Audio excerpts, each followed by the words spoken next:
I would love to kick off the show discussing round 2 of the Crosstown rivalry, but instead I feel like I have to address some poor reasons to keep Luis Robert Jr. Let's discuss on today's episode of Locked On White Sox.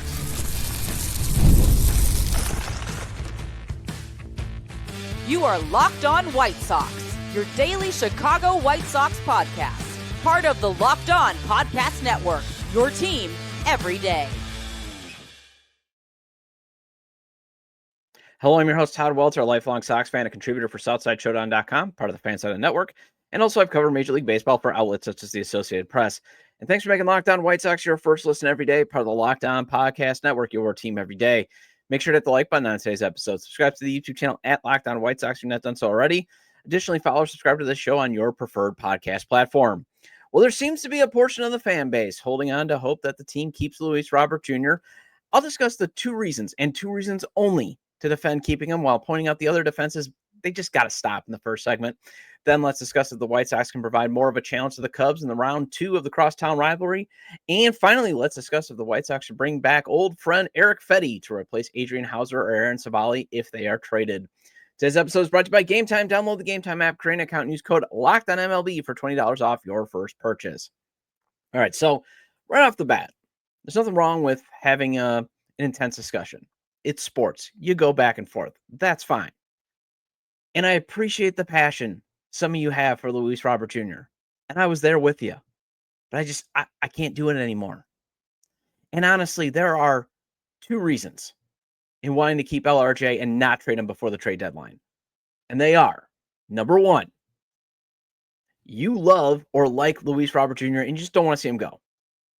Number two, and this is sort of, I actually would agree with this. Number two, you are mad at the White Sox for missing the opportunity to trade him for something that actually would accelerate the rebuild timeline. That's it. And even then, they're super flimsy. Because everybody would have been freaking out had he been traded after the 2023 season because, hey, he's got 3 more years of club control. He's a foundation block. He's a building block, even though hindsight now has shown, that's probably when they should have traded him. And there's nothing wrong with saying, I love Luis Robert Jr. I want to keep him in a White Sox uniform. But even I realized loving something that gives me a bad return for a year and a half, it's no longer worth it. She's not going to love you back. That type of thing. And yeah, it stinks. The trade value has declined to where it's not going to get you that Garrett Crochet trade return.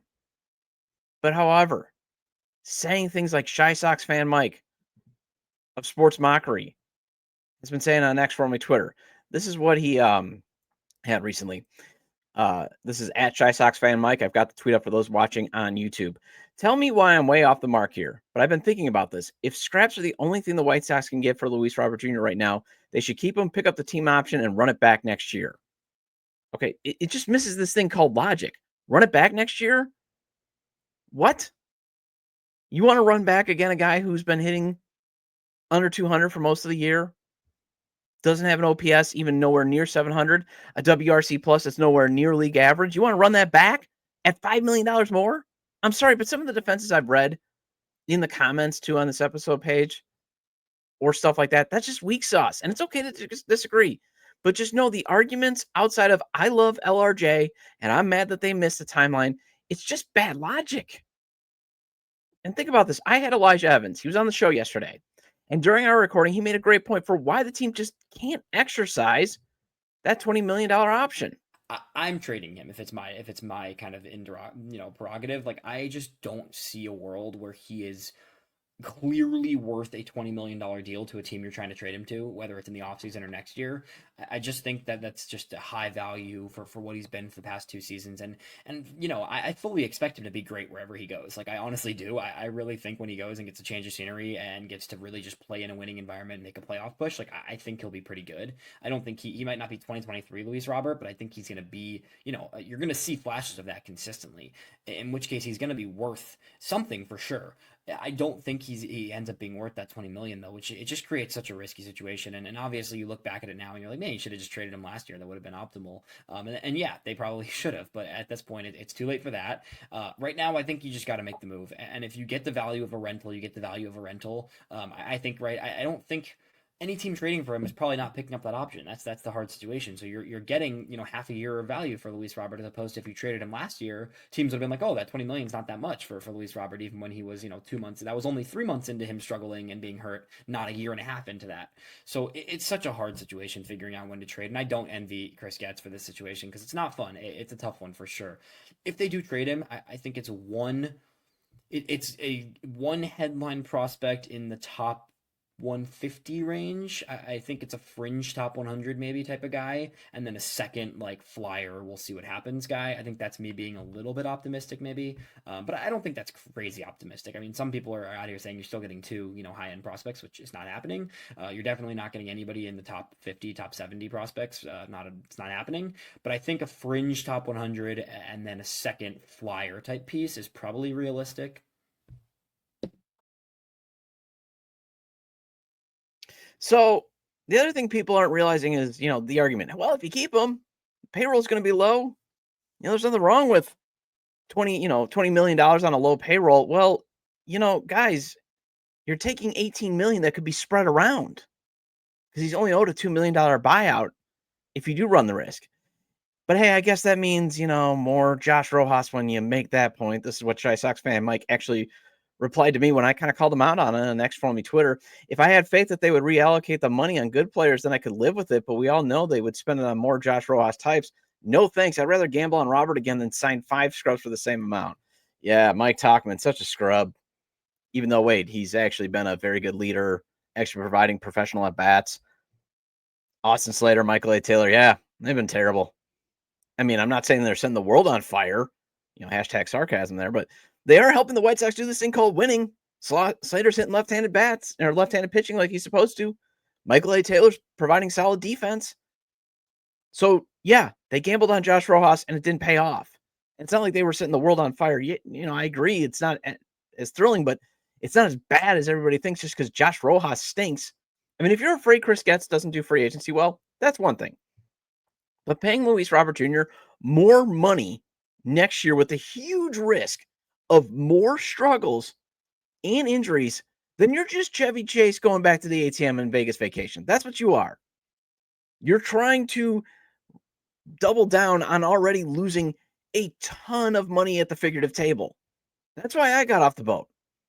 And yes, people can change or have their views evolve as time goes on. It's allowed. So for anybody that's saying, well, Todd, weren't you banging the drum in the offseason for them to take the gamble? Yes, it didn't pay off, but I don't want to do it again then. I mean, you're doubling and tripling down like this. And again, I'm not trying to call out Mike because I've read other comments too. And I had this discussion with a lot of you guys. This past offseason, the dumpster diving actually worked out fairly well, but I feel like that typically isn't the case for this team. I would prefer quality over quantity moving forward. I still believe Robert Jr.'s talent would roll the dice on him for 20 million again, but maybe I'm just delusional and going for punishment. And that's what it is. If you do love Luis Robert Jr., there's nothing wrong with that, but it could be just a glutton for punishment. And again, I love talking with you wonderful everydayers. It was great talking, having a little bit of discussion in the episode chat, and that's what we should be having. And I appreciate the passion, but I'm sorry, Luis Robert Jr. is Adam Engel and Billy Hamilton right now, and you don't pay those two $20 million. Yes, the talent was great in 2023, but that just might have been his career year, because outside of 2023, it's been what the market and other teams have been saying. It's inconsistent and it's injured. You don't give that a $5 million raise. And I've been here. Well, who plays center? It's a rebuild. You find a bridge until you find your actual consistent everyday center fielder. I can accept, hey, Todd, again, you've been advocating for bringing in players that can help the youngsters learn how to win. Okay, that's another one. And LRJ's defense can do that. Okay, that's valid. And if the price tag was still 15 million or 14 million, like what it was with Tim Anderson, I'll hear you out.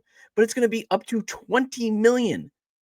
I would rather see some scratch-off prospects try to work out in the long run than keeping Louis. Well, the Cubs and White Sox renew their crosstown rivalry this weekend at Wright Field. Let's discuss if the White Sox can give the Northsiders a better fight in round 2 after the break.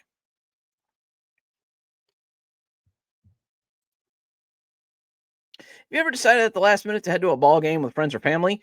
Maybe it's game day and you suddenly realize, hey, you want to be in the stands. That's exactly where Game Time comes in. It's the easiest way to grab last minute tickets without the stress. With the money you save on tickets, you can splurge on food, drinks, merch, or even invite a bigger group to come with you. Game Time makes it possible. Game Time makes buying tickets fast and simple. Prices on the app actually drop the closer you get to first pitch.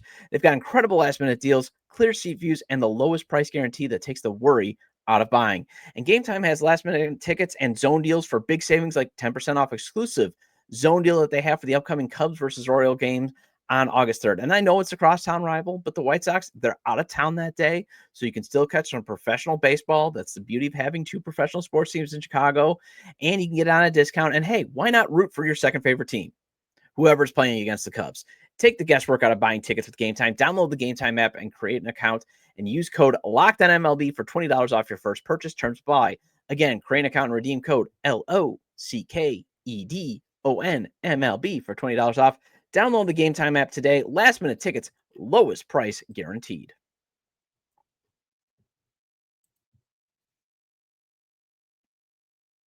Welcome back to Locked On White Sox. I'm your host, Todd Welter. Again, make sure to hit the like button on today's episode and subscribe to the YouTube channel at Locked On White Sox if you've not done so already.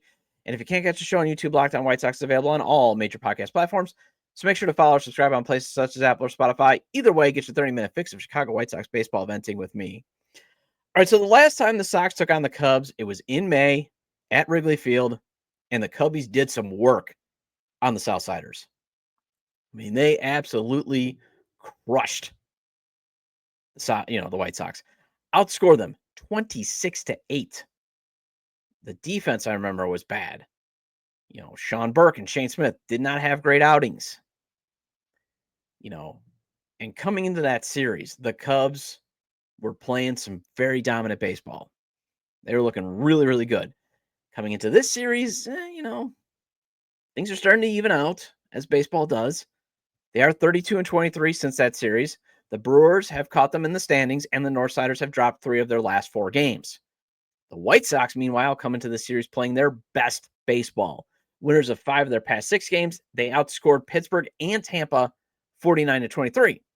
So does that give the White Sox a fighter's chance to maybe further the Cubs' misery and send a panic Northside fan base further behind the Brewers as they're all freaking out? You watch Cubs Twitter. They're like, it doesn't make any sense. It doesn't make any sense that the Brewers and they got the Reds and I'll get to why Cubs fans actually should settle down for a second in a little bit. But I'll just say this, maybe, because first of all, the White Sox will now come into the crosstown fight with Kyle Teel and Colson Montgomery, who have given the lineup a boost since being called up, and the team is feeling much more confident.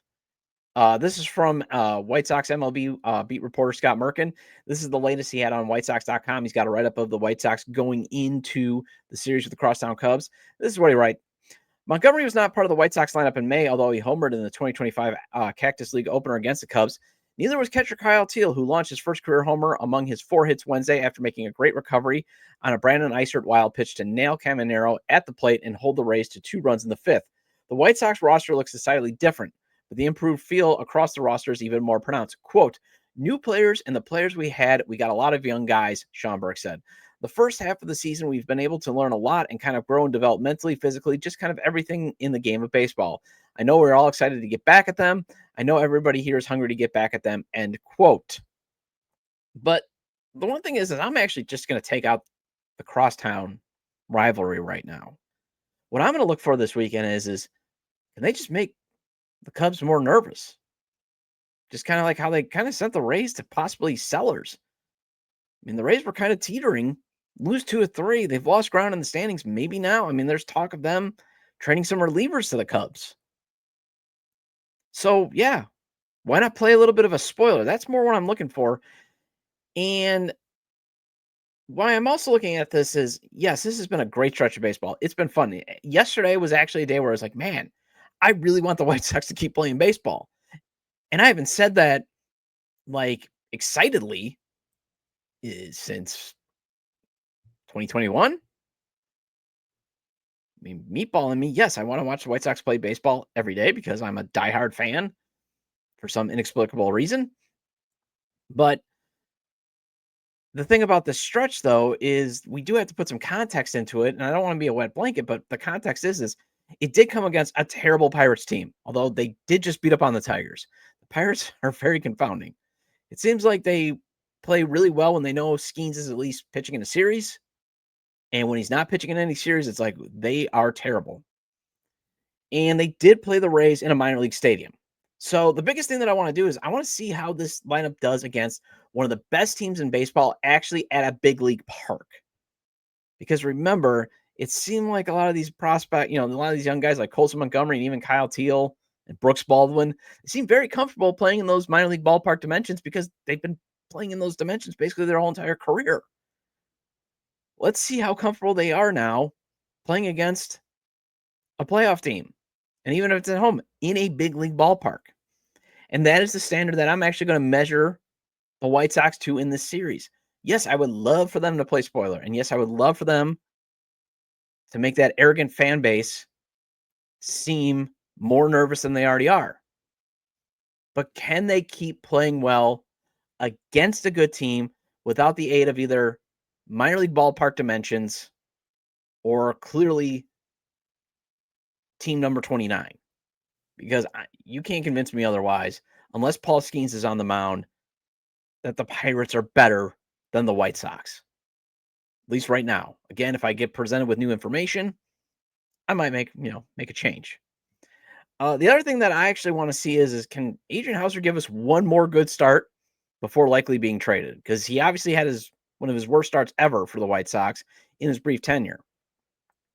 And can he actually show off to the Cubs as a cheap trade option? And yes, while I railed against him in the first segment, I do want to see Luis Robert Jr. keep his hot streak going just to give those teams that want to trade for him more comfort in their decision and say, yes, I will at least trade one viable piece. Because that's the other thing, again, we go back to, it's just going to be, scraps.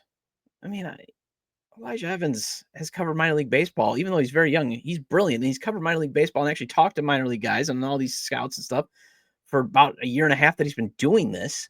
And even he said, look, they're still going to get something that can probably help them down the road. And that's the other thing, just to circle back. You trade Luis Robert Jr. too, just to take the chance that maybe you might be able to have something that helps you. I don't think the Braves are regretting trading for John Schmaltz.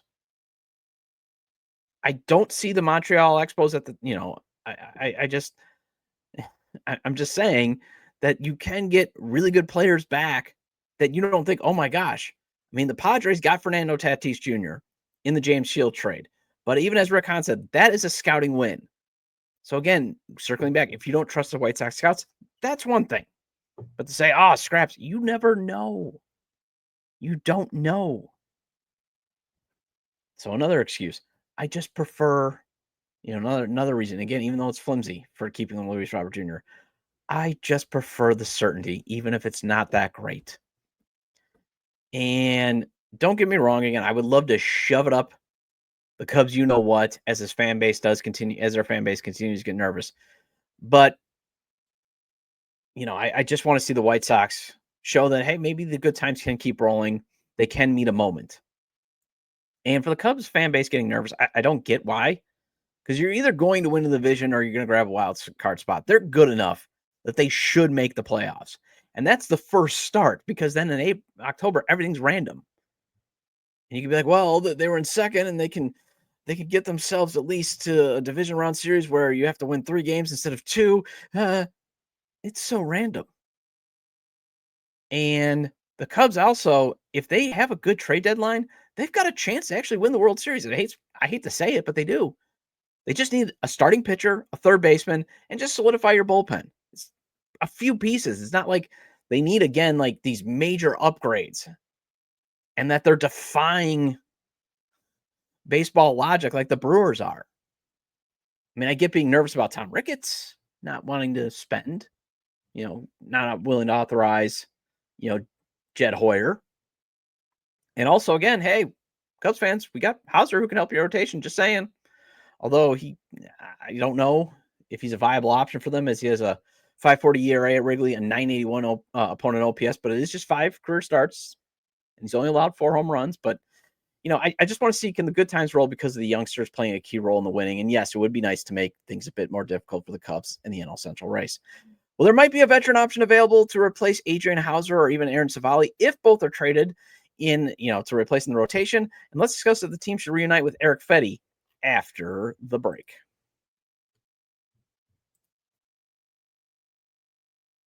Today's episode is brought to you by Game Day Hue, and so is this hat I'm wearing. White Sox fans like me, this one actually hits the mark. Game Day Hue makes clean, no logo gear with team-inspired colorways for every pro and college fan base. It's all about letting your colors speak for you. No giant logos. Here, I'm going to just take it off. There's the logo. It's a nice, clean, crisp logo. And they have just smart, versatile style that works on game day, on the course, or anywhere in between. And again, I love my hats. Since I got a big old bald spot and my hairline, as you see, keeps thinning, I love covering it up, even though my wife sometimes says I look like a little kid. I don't care. I don't want to be walking around with my bald spot showing. Plus, I don't want to get sunburned either. And this cap fits so comfortably. And I love the clean look, and I love how I can still rock my White Sox colors without getting that look of disdain from those annoying Cubs fans. And it's not just hats. Check out the split shade gloves that they have. Made for the golf course, for the perfect gift for the fan. Look at this. Look at how stylish this feels. I love it. Oops. Sorry about that, guys. And if I can actually get out on the course this summer, you best believe I'm trying this glove out. And right now, you can get 15% off with code MLB15 at GameDayHue.com. That's GameDayHue.com. The code even stacks up on bundle deals, so now's the time to load up. Let your colors talk, because color speaks louder than words. That's GameDayHue.com, code MLB15.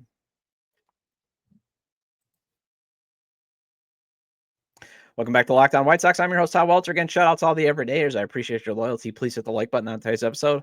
Recommend to your fellow Sox fans or baseball fans, friends, to subscribe to the YouTube channel at Locked On White Sox, wherever they get their podcasts, as this show is available on all major podcast platforms. Hope you have some fun weekend plans. I actually will be in Chicago on Sunday, but I'm not going to be at the game. Taking my daughter to the American Girl store for her birthday. I promised her that, so I'll be there. Wow. Hopefully you guys will be enjoying the game at right field. Well, you can definitely declare the White Sox as the second place finishers in last year's 3-team deal that sent Eric Fetty and Tommy Pham to the Cardinals and Michael Kopech and Tommy Edman to the Dodgers, with Miguel Vargas and 2 Dodgers prospects coming to the White Sox, because Eric Fetty was DFA'd by the Cardinals the other day. And think about that. I think that's the other reason why, again, you just can't rush to judgment. I think there's a couple of times when you can actually judge a trade. Obviously, you should judge a trade on the scoreboard right when it happens. There's nothing wrong with doing that. But then you got to keep checking back to see how it looks. And then once everything is clear, once all the players are done playing, then you can put your final verdict on it. And remember, the Cardinals were getting huge praise because they got 2 major league players without having to give up a single prospect to the White Sox. But guess what happened? They didn't get to the playoffs. They ended up cutting Pham last year, and now Fetty is gone. Or at least we'll be going to AAA. And again, as I'm recording this, nobody's traded for him yet or claimed him off of waivers. And I got to admit, too, because I'm in this type of theme of the episode where opinions change and that, I can also admit when I'm wrong.